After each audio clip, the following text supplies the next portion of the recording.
เฮินหลังจากแล้วเฮินนี้แล้วก็เฮินมาแล้วก็พากันกินน้ำก็ลงต่ออีกลงดำต่ออีกของทางติดต่อมนต์ซ้อเสียงผู้ไทยขอกราบสวัสดีและสบายดีพ่อแม่พี่น้องสุขุสุขคนตอนนี้ก็ค่อยกับมาอยู่ที่ หน้า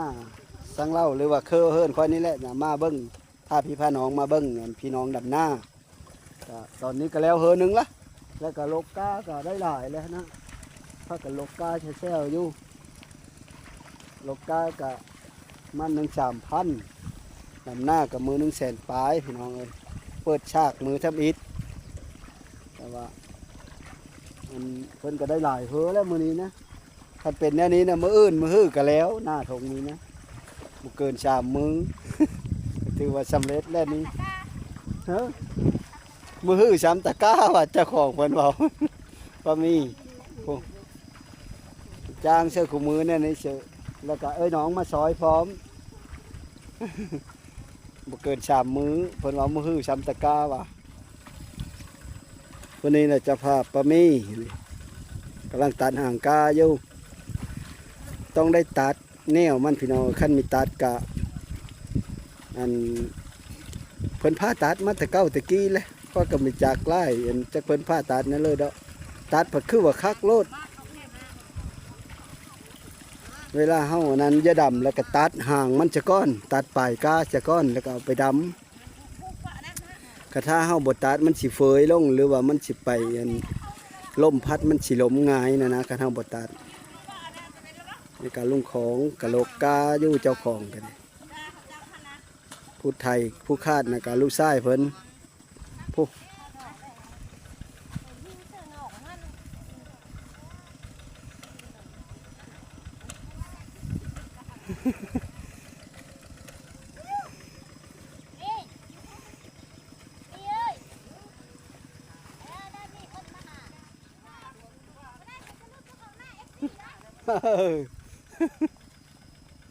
นะลังย้ายขึ้นเฮอนั้นพี่น้องแล้วเฮอนี้นะตูดหนึ่งพักกันดำตูดหนึ่งแล้วแหละ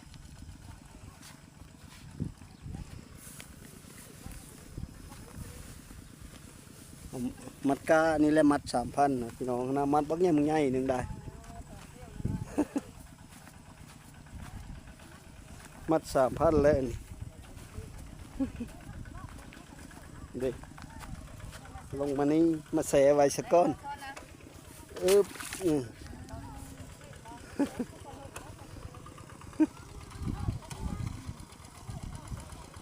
บ่าวโหดบ่าวผู้ไทยฟังลาวเพิ่นมาเบิ่งน้ำ ต่อเฮอเลยบ้านนี่เฮอนั้นแล้ววะเฮอเทิงนี่นักต่อยโลกาได้นี่ได้จังมัดบ้านนี่100 ปลายแม่มันได้ฮอด400,000พุ่นนะนี่บ่ายฟาดเส้นน่ะ บ่ายฟาด400,000เส้น โอ้สบายดีเฮ้ยนี่ได้หลายเฮิร์บแล้วบ่ เดี๋ยวได้หลายเฮอแล้วได้พุกมานะตั้งแต่พุกแต่มีเสาอันนี้เจ้าของหน้านั่นนั่นแหละผู้เชี่ยวดำนะเยอะเป็นจือเป๊ปซี่มาฟ้าโมโหดบ่าวไทยฟังเล่า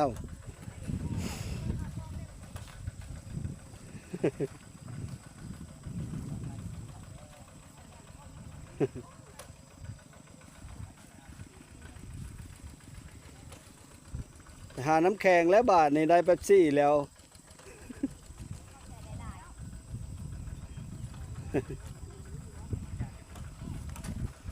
แถวนี้ก็กำลังชีดำตอนแรกนี่แหละพี่น้องหลายเฮอกะหลายคนดำกับชีไหวอยู่แล้วนี่แหละบรรยากาศทงหน้าบ้านกุดหินเมืองอัศพรแขวงสวรรณเขต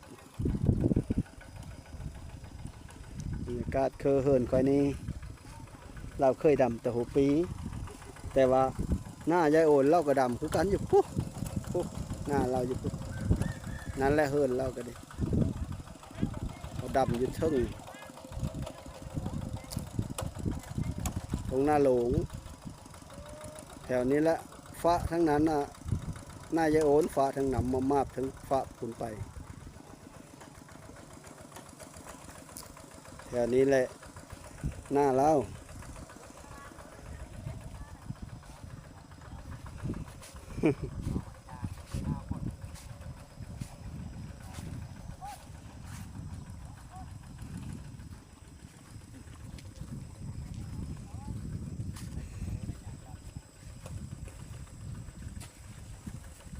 บ่มีอันได้จะชอบปีนี้นะ ปีนี้นะเข้าเมิดหน้านี้นะ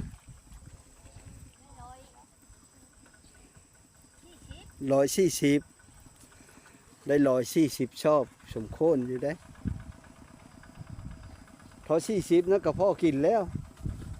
พอ40ชอบมากกันดินี่ผลก้าวมาก็เข้าไปดำอยู่พุ้นกับบอยเป็นไทยผลก้า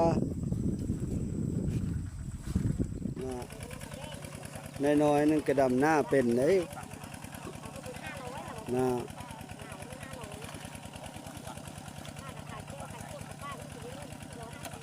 กาเหมือนกาบ้านคอยน่ะบริอุ้มได้ชนหลายมีแต่คว้ากานะคว้าแล้วก็จับเอาแล้วก็ไปดำบริสุอุ้มนะน้อยคนเราจังอุ้มคันอยู่นี่10 คนก็ยังบ่มีเพื่ออุ้มคันว่าลงไปแถวเมืองแถวหน้านะเห็นเพิ่นดำหน้าอุ้มกา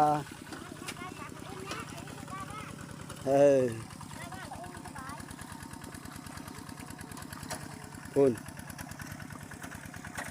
ส่งน้อยนะก็ดำเป็นเสยเนาะชันก็ดีชันมุลเง่าอันนี้นะชันเฮ้เง่าเนาะเท้าเง่าผู้เชื่อเหลิงนะพี่น้อง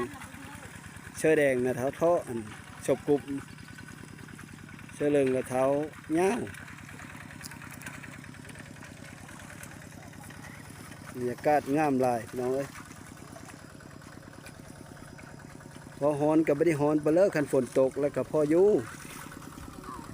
พอเฮ็ดอยู่อันมันหอนมันอยู่สังกะสีนั่นมันหอนนั่น หนังอยู่นั่นหนกากับหนมาหนกามาได้บาดไหวอะไรพี่น้องเอ้ยมืออื่นมือฮื้อก็แล้วเลยมดถงเลยแหละหน้าเรา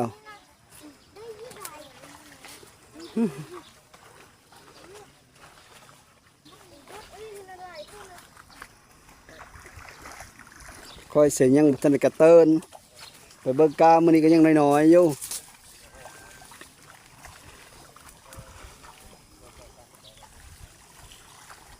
ป่านี่ได้ดำมาฮอดแคมโหพี่แล้วพี่น้องเอ้ยโหเฮิรนคอยนี่แหละไหวลีเขาดำปับปิบมาแล้ว3 เฮอเฮาเฮอที่4เลย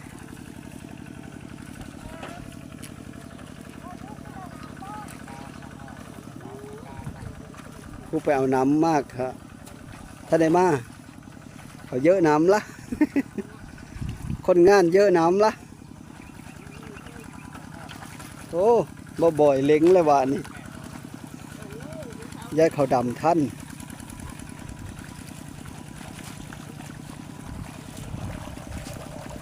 โอ้คักอะไรได้คาดละเอียดเรียบร้อย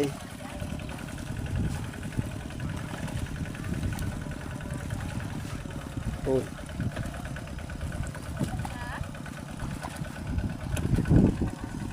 ทั้งพุ้นน่ะ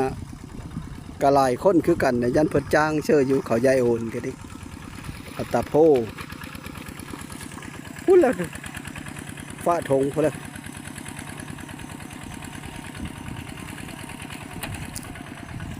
ดำไปดำมากกะตอนนี้ก็ค้ำพอดีพี่น้อง5 โมงเลยพี่น้องเอ้ยตอนนี้เพิ่นก็ได้หลายเฮอแล้วพูลงไปฮอดพุ้นแล้วแถวนี้ก็แล้วมาละไหวลีพี่น้องเข้าไปเบิ้งน้ำกันต่ออีกแล้วหลายแล้ว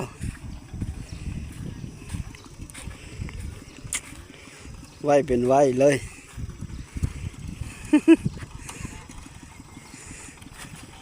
ฟุดสุก ลำเล่งกากัดโพนสุกสลอเข็นเลยลำเล่งกาท่อไอ้สุกเป็นไทยคาดไทย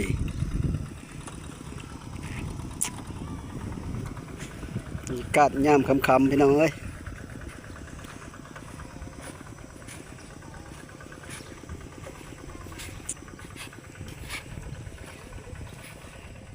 โอ้เนาะซุ่มโลกกากะโลกอยู่เนาะบันเลง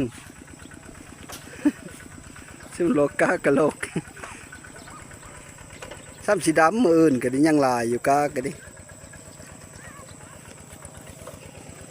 นี่ก็ดำมืออื่นอีปาตะแดนให้เลิกกระดอแทนนี่นะปาตะจักเหมยเลยแหละมาลาอยู่เลยกำลังหมุน ผู้บรรเลงเลอะกาได้นี่ได้ผลกาเฮ้อเอามาเลย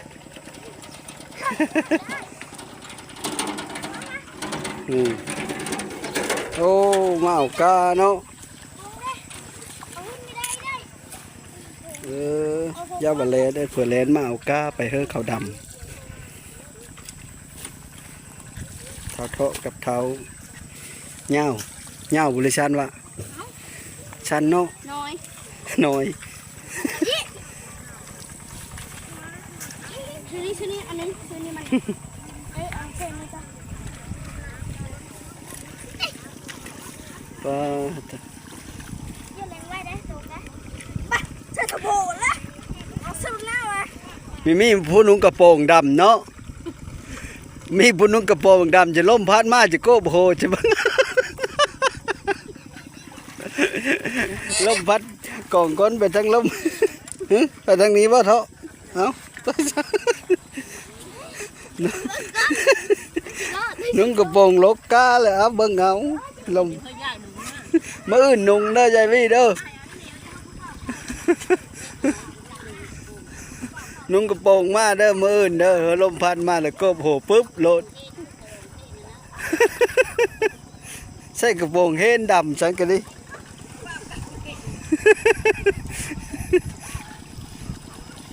น่าชุ่มลำเล่งกากชุกเลนโลด เพราะละลมบ่ลม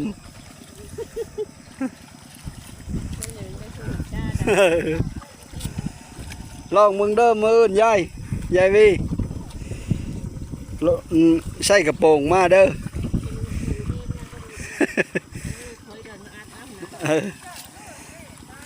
ลมพัดมาปิวแวบหึนโอ้ยนี่จะเหลียวละเด้ ญาติกันดำเลยมันได้จักเหอแล้วมือนี้นะไว้อันนี้นี่เชอะไม่เลยมันเล่งกาผู้ใหญ่ผัดขี้ผู้น้อยผัดชุกเช็ดสิตรงหนอง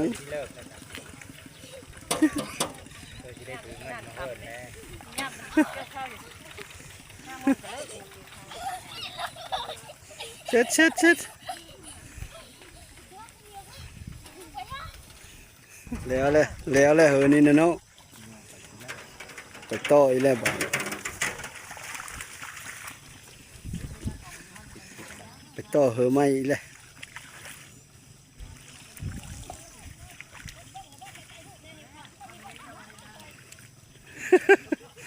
เบิ่งอยู่เฮินหลังจากแล้วเฮินนี้แล้วก็เฮินมาแล้วก็พากันกินน้ำก็ลงต่ออีกลงดำต่ออีกน้ำกินกะตุกอนามัยน้ำดื่ม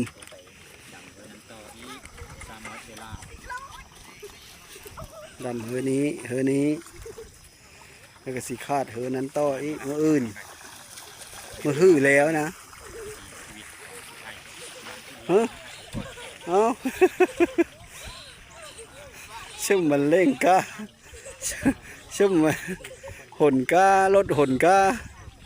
เป็นกันครับเช็ดบาทนี่เช็ด โอ้ใครตะเบกแน่น เดี๋ยวดู ก็ต้องเหมยบ่อนี้นะเสียงหาเจอนะ ยกของเลนหลายกว่าเฮ้ยเนาะ ไรสิทบูเลยอะไรตัวบังตา ไปเซ็ตลุยโตเบรกอีละ แน่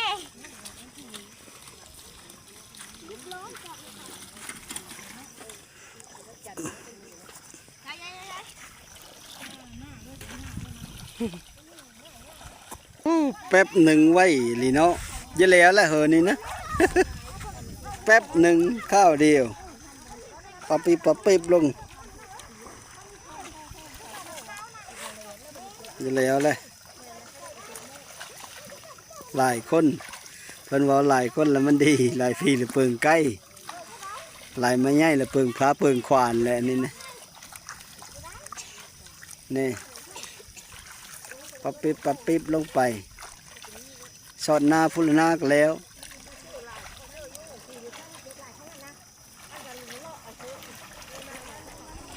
โอ้น้องเอ้ยแล้วเฮอนี่ก็ขึ้นมาต่อเฮอเทิงนี้ได้นาเวะลีโนแล้วหลายเฮอลีโนช่วงโนไหวได้มื้อนี้ได้ ถือว่าชมโคนอยู่ยังเพนละมื้ออื่นก็3-4เฮอ3เฮอ4เฮอนี่ก็มื้ออื่นก็จะแล้วพุ่นแหละคันได้คนซ้ำนี่เสียมื้ออื่นนั่นแล้วนะ3ตะกามื้ออื่น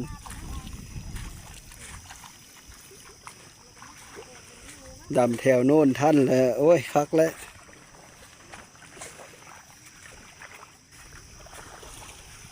น้ำพายมามาบอยู่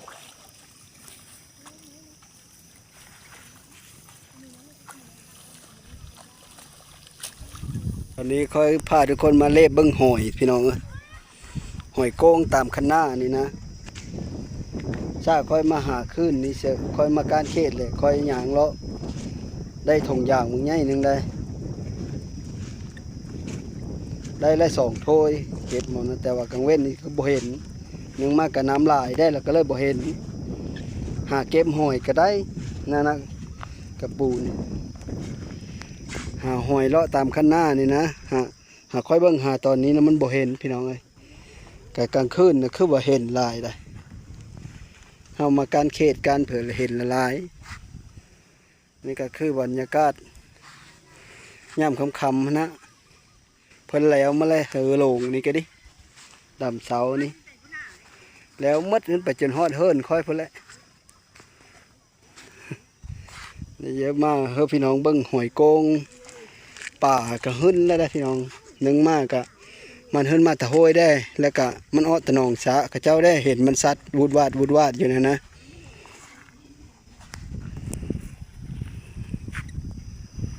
แถวนี้ก็นำบริแห้งหนองตัวนี้ก็ดิ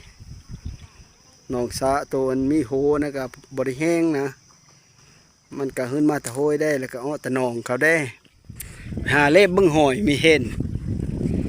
ย่าว่าเลยเห็นหอยโก้งเฉเนาะ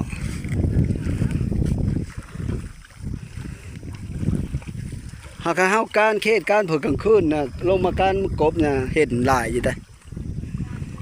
กลางเว้นเพิ่นมีเห็นแล้วอีละนี่ก็เนาะไว้เลยแล้วเอาอันนี้ก็คำพอดีพี่น้องพระเจ้าก็แล้วนี้แล้วก็ขึ้นโต้เท่านั้นมาวันนี้ก็สุดท้ายก็ขอขอบใจน้ำพ่อแม่พี่น้องเด้อที่เอามาติดตามรับชมก็ขอให้อยู่ดีมีแห้งขอโชคขมานให้ลำหัวโลยสุขูสู่คนสบายดี